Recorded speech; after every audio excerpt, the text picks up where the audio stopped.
Muy buenas noches. Vamos a conversar con don Jorge Díaz Ibarra, presidente del Consejo Regional CORI de nuestra región. Estamos todos viviendo una época compleja, ya vamos a cumplir un mes más o menos, de situaciones anómalas, difíciles, que nos tienen a todos en ascuas y esperando una solución realista a las demandas legítimas de las personas.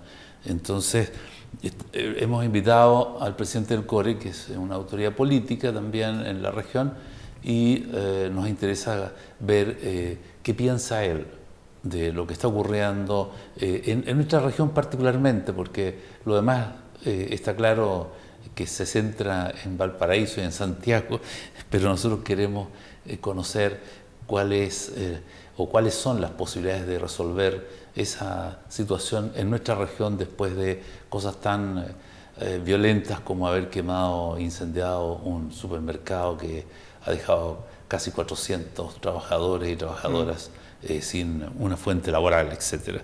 Bueno, vamos a conversar con él porque a él vamos a pedirle que nos ayude a entender esta dinámica tan extraña que nos ha sucedido, inédita además, particularmente. Jorge, gracias por aceptar nuestra invitación y esperamos que nos ayudes a entender más o menos fundamentalmente cómo enfocar, ¿no?, lo que nos ocurre. Hoy en día, después de tanta presión y tantas anomalías, hay gente que está nerviosa, está con ansiedad, porque no ve o cree no ver, ¿no?, o todavía una solución.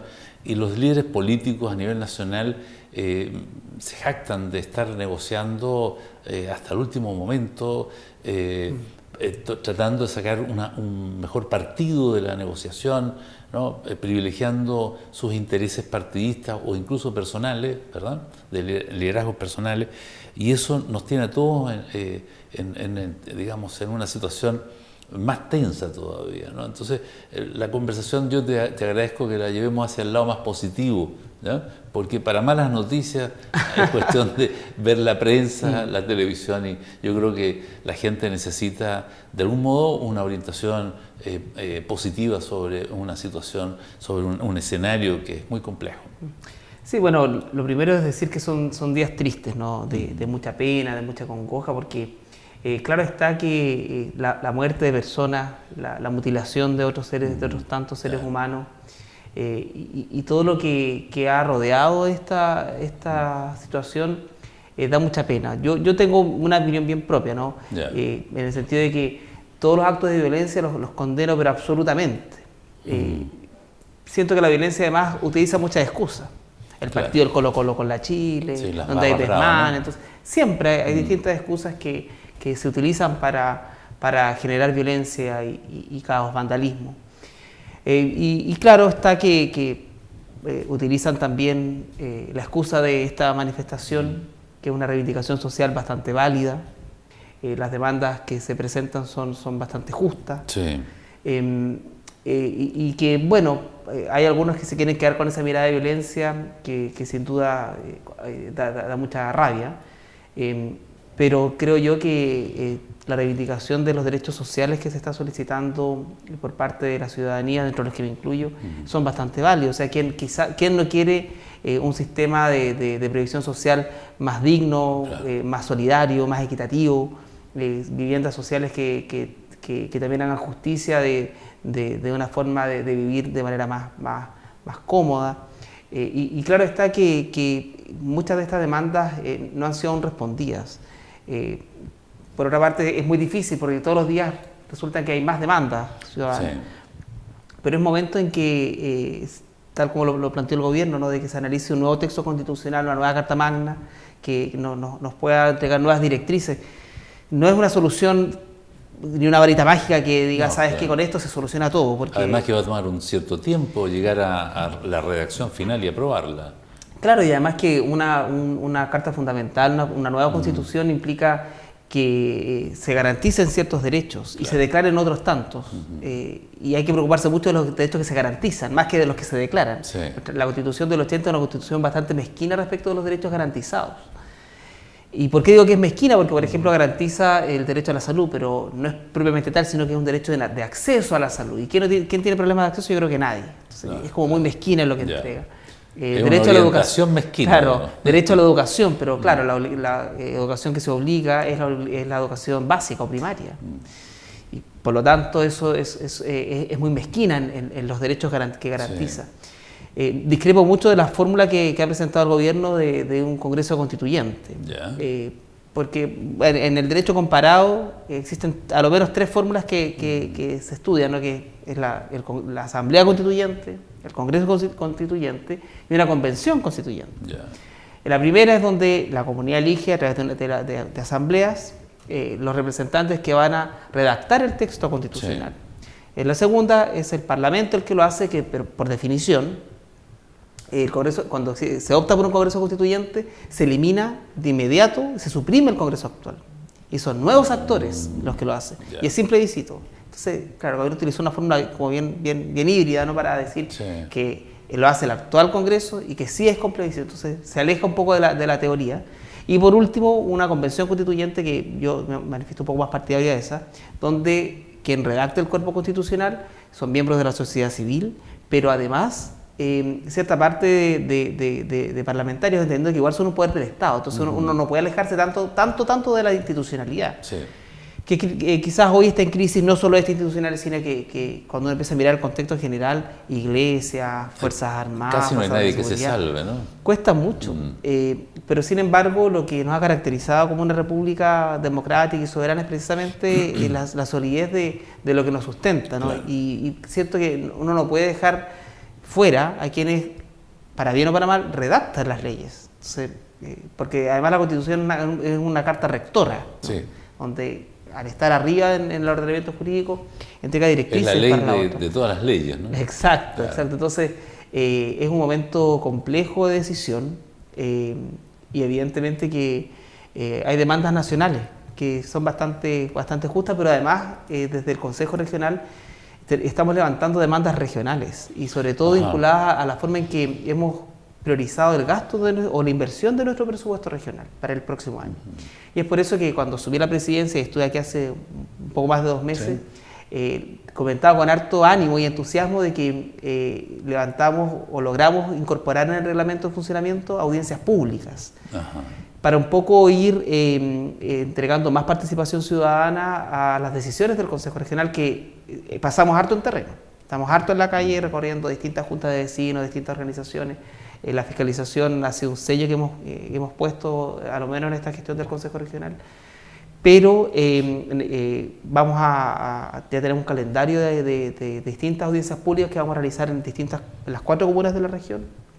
Objeto de ir retroalimentando la distribución del presupuesto de la región, que no es fácil, no es tan fácil porque hay muchas iniciativas de arrastre, ya lo hemos venido comentando, que están aseguradas, claro. y lo que queda disponible para las nuevas iniciativas es bastante poco.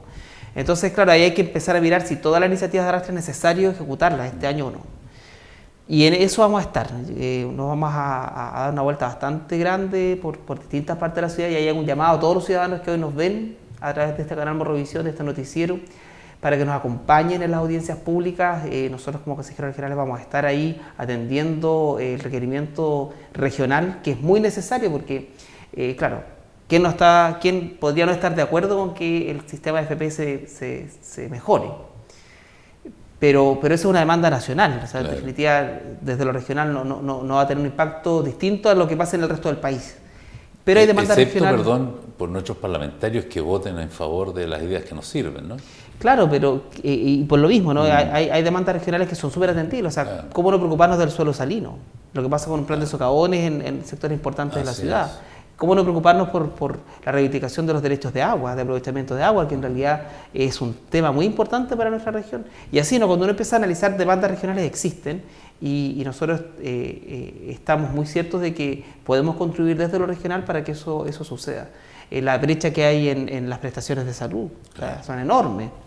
Y bueno, vamos a estar dispuestos a eso y mucho más para que el Consejo Regional tenga una participación mucho más importante y más seria de los ciudadanos. Qué bueno. Lo importante allí es comunicar.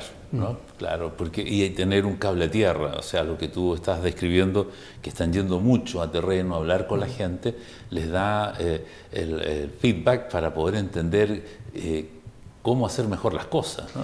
De manera de responder a una realidad y a un contexto determinado. Claro. Encerrado en la oficina es muy difícil, es muy complejo, ¿verdad? ¿Sí? Saber exactamente qué es lo que va a ser realmente positivo para la comunidad. Tal cual lo expresas. Claro. Sí, es cierto, o sea, nosotros, yo me caracterizo por estar mucho en la calle, en terreno, en distintas organizaciones sociales, y claro está que hay demandas que son muy necesarias y quizás no se necesitan tantos recursos como cambiar todo un sistema, ¿no? Claro. Pero es necesario que se destinen para esas prioridades y no para otras.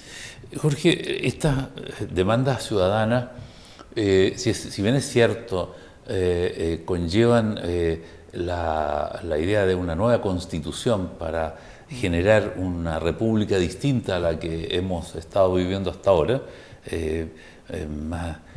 más igualitaria o equitativa, inclusiva, más democrática, ¿verdad?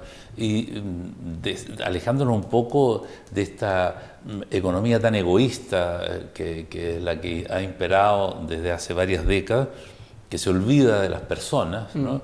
Y además concentra el poder económico en muy pocas familias, finalmente. Y ese egoísmo del negocio por el negocio y no saciar nunca las ganas de tener más dinero nos complica al resto de la población. Entonces, en ese sentido de las demandas ciudadanas, como decía, en Arica siempre nos quejamos de que la capital no nos atiende como debiese, siendo una ciudad fronteriza, ¿verdad? Con dos países pegados en nuestra línea común con ellos, a 2.100 kilómetros de la capital, donde se toman todas las decisiones, donde hay metro, donde hay todas las bondades que puede ofrecer una ciudad y un país que dice ser de la OCDE y que las cosas vamos muy cerca de aproximarnos al mundo moderno y al primer mundo, pero en región eso no es así, ¿verdad? Y si la brecha todavía es muy desigual. Claro, muy desigual. Entonces, ¿cómo entender o cómo construir un término medio de estas demandas ciudadanas que pueda ser posible que el gobierno actual y los políticos que, digamos, desmejorados ante la opinión pública en general, con muy bajo nivel de apreciación o de respaldo, podamos conseguir incluso con esa situación una satisfacción razonable? Porque hoy, por ejemplo, en el Congreso se había solicitado endeudar al país para poder cumplir con algunas metas en la economía de respaldo a estas demandas importantes, porque no está todo el dinero disponible, y un sector de la oposición se opuso. Entonces se rechazó el endeudar al Estado chileno. Entonces, tú dices, bueno, ¿de dónde sale el dinero? Estamos pidiendo tantas cosas y no sabemos cuánto cuesta, porque nadie ha dicho esto vale tantos miles de millones de pesos o de dólares, ¿no? Entonces, en el pedir no hay engaño, dicen, ¿verdad? Sí. Pero no estamos en una situación de pedir por pedir. Entonces tenemos un tema que tiene que ver con el concepto de país, de forma de Estado de regirnos, y la demanda, como tú señalaste, varios, ¿no? Pensiones, salud, educación, etcétera. Y, desarrollo, progreso, en el caso nuestro, de una región extrema de Chile. ¿Cómo es posible compartir? Tú acabas de hablar de que incluso en la mecánica local hay muchas cosas que están en la calificación de arrastre, no se han culminado las obras y el dinero está ahí, ¿no? Y entonces no nos dan más dinero y lo que queda no es mucho. Entonces, eso mismo llevado al nivel nacional se magnifica, ¿verdad? Por supuesto. Entonces, ¿es posible responder a todas las demandas que hace la ciudadanía hoy día? O sea, es una pregunta bastante difícil, en todo caso, porque son muchos factores los que inciden. ¿Quién no quisiera que todas las demandas ciudadanas se cumplieran a cabalidad? Pero yo siento además que hay ciertas demandas como mínimas, ¿no? Ya. Que sí el Estado está en posición de cumplir. O sea, un nuevo texto constitucional no involucra dinero, pues, no, claro, sino formas en que se garantice los derechos de las personas, la dignidad del ser humano. Hay otras, por ejemplo, ¿no? que dicen relación con mejorar un sistema de AFP que realmente necesita un estudio serio. O sea, ¿cuántos años viene esa demanda social? Muchísimos, claro. Muchísimos años que el sistema no sirve.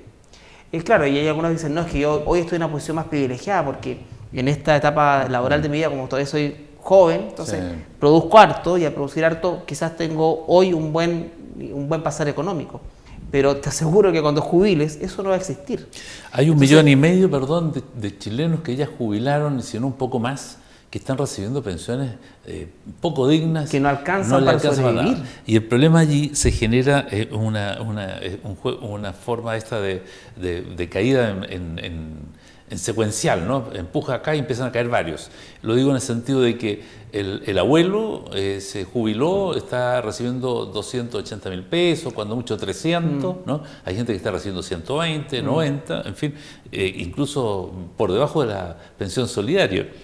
Pero entonces pasa a ser una carga de los hijos y a la vez complica a los nietos. O sea, una familia entera se ve involucrada en algo que nunca pensaron que pudiese ocurrir, porque la oferta inicial de la AFP era que ibas a jubilar de una manera muy tranquilizadora, porque ibas a poder tener una vejez digna, como dices tú, hasta el final de tus días. Y eso no ha ocurrido. Eso no ha ocurrido. Por Entonces, eso es necesario, por lo menos 5 millones o 6 millones de personas complicadas a partir de esos 1,5 millones jubilados.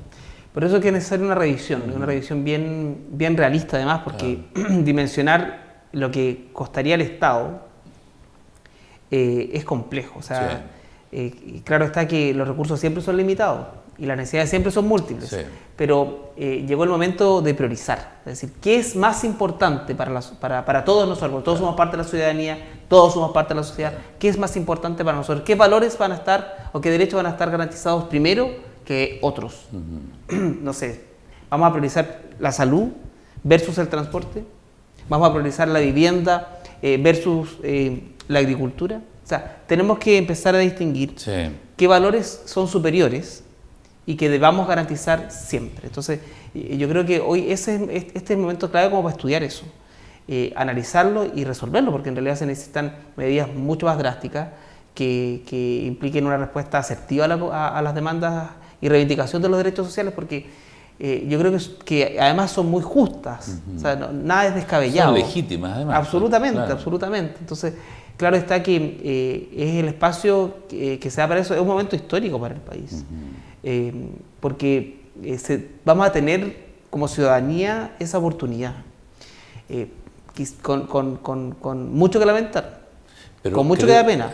No sé si estoy equivocado, Jorge, pero creo que si hay participación ciudadana en el tema de la nueva Constitución, sería primera vez que ocurre en Chile, porque ninguna Constitución ha tenido la participación de la sociedad en su conjunto. O sea, la ha tenido en los plebiscitos, pero solo claro, para decir sí o no. Y sin necesidad de, o sea, que sí, pero no estoy de acuerdo con todo, pero con esto no. Entonces, en la gestación no, en la redacción no, en poner en valor los aspectos que más le importan a la mayoría de la ciudadanía, no, esa parte no ha ocurrido nunca. Nunca ha ocurrido. Y por eso incluso uno lo hace en el seno de la familia, cuando uno tiene una familia y dice, pucha, tenemos que criar a nuestros hijos con ciertos valores que son intransables. Claro. Esto es intransable, esto es intransable, esto es intransable, pero bueno, quizás estos otros, en pos de esto, bueno, quizás no importa que llegue tarde al colegio, que la puntualidad no sea lo que lo caracterice, pero sí es muy relevante que sea una persona honesta, y así, ¿no? Claro. Entonces, uno mismo sobrepone valores respecto de otros. Sí, la ética, la moral. Entonces, bajo esa mirada, es el momento que el Estado tiene que hacer eso, ¿no? Y creo que estamos llamados a hacerlo. Ahora, hay muchas reacciones que han sido súper poco oportunas, bien desfasadas. El conflicto ya complica hace un mes. Sí. O sea, no es poco tiempo. Claro. Pero yo estoy muy esperanzado en que se logre una reivindicación importante de los derechos sociales que nos va a servir a todos nosotros como sociedad. Bueno, así como está casi transcurriendo un mes el tiempo acá en esta conversación demasiado interesante e importante, también me está pisando los talones, pero no puedo dejar de hacerte una última pregunta. ¿Tú crees que en Arica tenemos capacidad humana, recursos humanos, como para decidir qué hacer con nuestra región, o sea, pensar en la región como un todo, como si fuese, como estamos hablando ahora del país, el Estado chileno, no, hablemos de la región. Tú eres un hombre joven, dirigente, en fin, tienes una responsabilidad importante en este momento, tienes sueños, tienes expectativas, ¿verdad? Mucha gente está esperanzada en que esto cambie, que Arica y Parinacota sean diferentes, sean mejor. Mejor la calidad de vida, en todo sentido mejorar.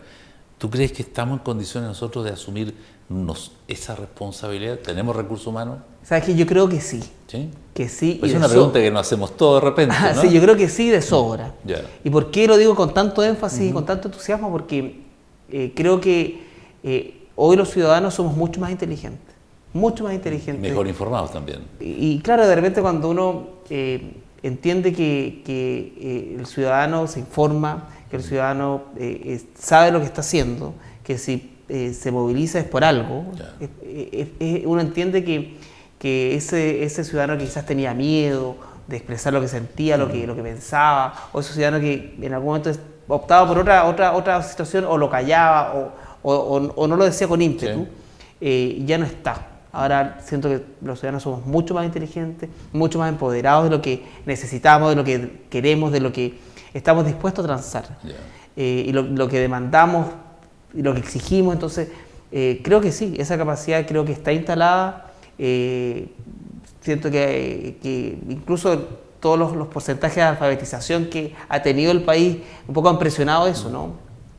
Sería incomparable nuestra sociedad actual con la de los años 70. No, claro, hay incomparable. Entonces, cuando tú me dices, sí, ¿hay capacidad instalada? Absolutamente. Absolutamente, porque somos ciudadanos mucho más inteligentes, mucho más empoderados, mucho más entendidos de lo que queremos y a dónde queremos llegar. Bien. Me quedo con tu convicción, porque debe ser así, hay que confiar en ustedes, y porque nosotros necesitamos líderes, ¿verdad? Como región, que trabajen porque esa visión, de ese sueño de región en un nivel de progreso y desarrollo superior al que tenemos ahora, sea una realidad lo antes posible, ¿no? Sí, es cierto. Fíjate tú que, y brevemente, ¿no? Nosotros en el Consejo Regional, siempre, incluso en alguna entrevista en este mismo canal, tú me preguntabas, bueno, hay tantas horas paralizadas. Sí, había muchas horas paralizadas y se ha tenido la capacidad de aprobar los recursos para que, por ejemplo, el edificio de la Exaduana, con casi 380 millones de pesos, un edificio histórico, se inyectaron los recursos para que por fin se terminara este servicio a la ciudadanía. Financiamos casi 800 millones de pesos para mejorar un espacio público en el sector de la población Miramar 2, en el sector El Alto, en la intersección de el Camino a las Pesqueras y Sotomayor, que está a un costado de la construcción del CEFAM Sur, que además también hace poco inyectamos los recursos para que se pudiera terminar. Y así, ¿no? Por ejemplo, con respecto del Liceo 1, con el establecimiento de alta exigencia académica, uno de los 40 colegios que tiene esa calidad a nivel nacional, que va a contar con una infraestructura enorme gracias al PETSE, con un fondo sectorial del Ministerio de Educación. Entonces, y ahí inyectamos cerca de 750 millones de pesos para que todo el mobiliario y la tecnología estuviera adecuada en la infraestructura. Eso es para disminuir también la brecha de educación, para que todos tengamos acceso a una educación que sea pública, que es gratuita y que sea realmente de calidad. Y ese colegio ha demostrado que es ser un establecimiento de alta calidad. Entonces, el Consejo Regional ha atendido esas demandas ciudadanas, le hemos inyectado los recursos necesarios, pero no es suficiente. No es suficiente porque tenemos que saber inyectar más recursos a distintas otras áreas. Por ejemplo, también aprobamos el tan bullado proceso o proyecto de iniciativa denominada chatarización para los taxis colectivos. Sí, claro. Y ellos comprometieron su voluntad de disminuir la tarifa a los adultos mayores, vulnerables, o sea, aquellos que tú muy bien indicabas, no subsisten con una pensión básica solidaria. Entonces, claro está que hemos dado muestras importantes en el Consejo Regional, no son suficientes y hay que continuar. Hay que seguir trabajando. Claro está que nuestra región necesita un cuerpo colegiado que esté mucho más al pendiente de las prioridades regionales. Estamos hartos en la calle, sentimos que las prioridades muchas veces están claras, pero qué mejor para todos los consejos regionales, porque creo que en pocas cosas hemos estado con conflictos, ¿no? de posiciones distintas. Es un consejo regional que es de mucho consenso, pero es necesario continuarlo, o sea, no podríamos frenar frenar la labor del Consejo Regional y, como tú muy bien dices, ¿no? En cuatro paredes allá en el centro de la ciudad, en el edificio empresarial, decidir todo lo que pasa en la región, porque eso no es así. O sea, nosotros estamos mucho en Terón y vamos a continuar estándolo. Bien, esperamos que así sea. Yo por lo menos confío en que así va a ser y yo creo que la gente necesita tener la esperanza de una solución real pronto. Bien, Jorge, muchas gracias por haber venido a conversar con nosotros. Que estés muy bien. Muchas gracias Bien. por este espacio. Bueno, vamos a unos comerciales y luego más noticias en Notivisión.